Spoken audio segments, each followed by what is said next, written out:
All right, let's bring in our next guest for that cash tag segment, and that's going to be Andy Swan, co-founder of Likefolio. Welcome back to the show, Andy. Yeah, thank you for having me. All right, so Andy, we've got a show on cybersecurity where these stocks are just, blowing up to the upside. We're talking Wayfair today because we've been getting better housing data, right? It's not great, but it's better than it was. Are we seeing any increase in maybe some of your sentiment on Wayfair, people trying to fill these houses? Because, this stock is down over 80% from its all-time highs. It went up, actually, last year after touching all-time lows. But, this thing's under pressure again, reversing off of highs today and down nearly 20% this year. Yeah, the stock has had a significantly rough start to the year.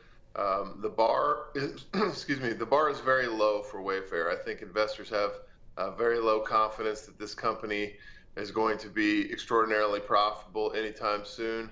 The company certainly has struggled from since the comparisons come from its highs hit during COVID, when we all had to switch the way that we bought things for our houses, and we all wanted to renovate our houses. That was what was going on during COVID. No longer the case now. In fact, the housing market's in a little bit of a slump in terms of turnover.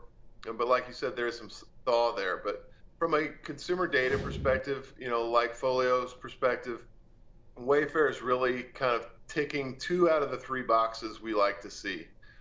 First of all, social media mentions are growing at a very nice clip, up 39% year over year.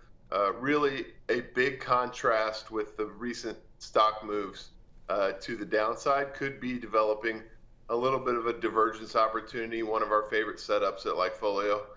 So then we move on to point number 2, how is the web traffic going? Because again, this is an e-commerce company, and web visits are outperforming a lot of peers like IKEA and home goods stores, up 7% year over year. With a lot of the higher end brands and some others moving significantly lower. So from a web traffic perspective, Wayfair seems to be doing well. From a mentions perspective, Wayfair seems to be doing well.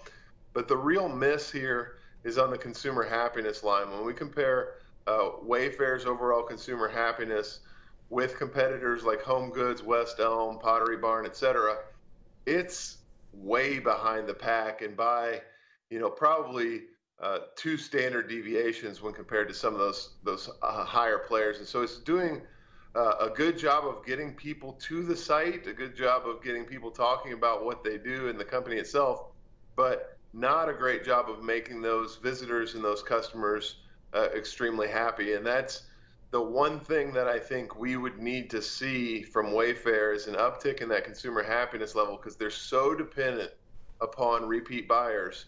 That when we see the consumer happiness levels this low, we think they must be losing consumers, losing that repeat customer to competitors.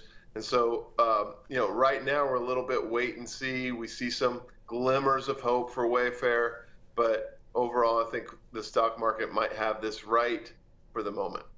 Andy, one has to wonder how much of that's due to the fact that it's primarily, if not entirely, e-commerce, where, IKEA, while it comes in a million pieces similarly to Wayfair, at least you went to the store possibly and got a chance to see it in person. And then West Elm, Pottery Barn, we're in a different quality class now, I would argue, than a majority of probably Wayfair shoppers. So yep. Combine the fact that you're going to be spending your whole weekend putting it together, it's not going to sit right because you're not any good at it, and the fact that you didn't see it before probably hurts the happiness score, at least in social media complaining. But I do want to ask you, Andy, about kind of the general cycle of this. You talked about the boom period of COVID, and it made sense. Movement to suburbs, refurnishing office spaces to better fit work from home. But like anything, this stuff goes through upgrade cycles. Are we now at a point where we're going to have boom and busts for the time being in home furnishings because we're all going to be wanting to upgrade our stuff at the same time, and it's there's not going to be that normalization where maybe I bought a house and one year, you got a house in a different year, and we're on different cycles? Yeah, I think you make a great point. What happened during COVID or the shutdowns, whatever you want to call it, is it basically put everybody on that same kind of it reset everybody to the same cycle. And now everybody's kind of redone their living room. Most people have redone their kitchen.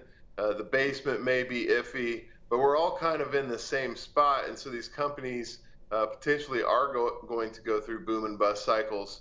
That is a new factor for a lot of these companies. And a company like Wayfair, from an e-commerce perspective, and I appreciated your comments on their consumer happiness being low compared to some of the higher quality players. But the other thing that bothers me about this is it's the same type of thing that we saw from Best Buy as the world was kind of changing against them. And I'm worried that Wayfair is getting web visits and getting mentions because people are using it as a comparison tool to the in-person shopping that they're doing or to the competitor e-commerce shopping that they're doing, and less because Wayfair is putting together a really compelling experience that makes people want to buy only from them. It's becoming kind of an online showroom, and I think that's the worst of all worlds for Wayfair and a distinct possibility as we move forward, because I don't think that there's a mega trend. There's not a tailwind that is set to push this company to new heights. They have to do it on their own, and I'm worried that they're failing. Yeah, Andy, I was going to comment on, the consumer in general. We saw retail sales. It's a backward-looking number. It was from December. It's during the holiday shopping season. Furniture sales weren't bad there. If you look at the housing market and the consumer, jobless claims came in under 200,000. I mean, it seems like people have the funds. Is this maybe a consumer-based story where, hey, maybe the price of the stock can catch up to maybe some of your data in that type of environment where the consumer stays robust if the jobs market's doing okay? Yeah, I really think, that's possible. It's also possible that this is another story of the haves and the have-nots. One of the things we're seeing, like Folio, across multiple sectors is that, one company in each sector seems to be doing really well and the rest seem to be doing okay or poorly. We see that across a lot of sectors, and we see it across the consumer as well. I think that there's a band of consumer that's doing very well. That band of consumer tends to do a bulk of the spending because they have the bulk of the income and the wealth. But a lot of other people are getting left behind, and that those people that are getting left behind, which is the majority of the population, are really starting to look at their bank account, at their credit utilization, and are starting to pinch the pennies a little more. That is typically Wayfair's customer band that they're hitting on. And so I think that it's going to be tough for a Wayfair to really break through in this environment unless, there is a tide that's lifting all boats and not just, what we're seeing now, which is a smaller section of the population doing very well and everyone else kind of treading water or falling behind. Andy, last thought here real quick. How big of a threat are companies like Costco or Target in this world where those who are logging on TikTok are being told they can find a cheaper version of something that looks almost exactly the same at those kind of stores?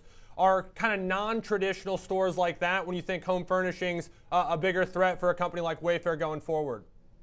Yeah, especially when you consider how much more competent those companies have gotten at e-commerce. So you're not just talking about the in-store experience, but Costco, Target, even Walmart can compete with a majority of Wayfair's furniture offerings. They won't have the breadth of offerings, but in terms of, I need a kitchen table and I need it for under $500 and I want it next week, there's a lot of options for that simply did not exist 3 or 4 years ago.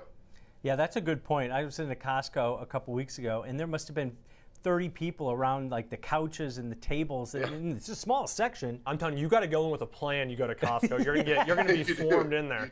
You cannot get out of there for under $300. At least I can't. All right, great stuff. As always, Andy, great data. Thank you, guys. All right, that's Andy Swan, co-founder at Likefolio, breaking down Wayfair. This one's better. It's made some inroads. Remember, this stock was under $29.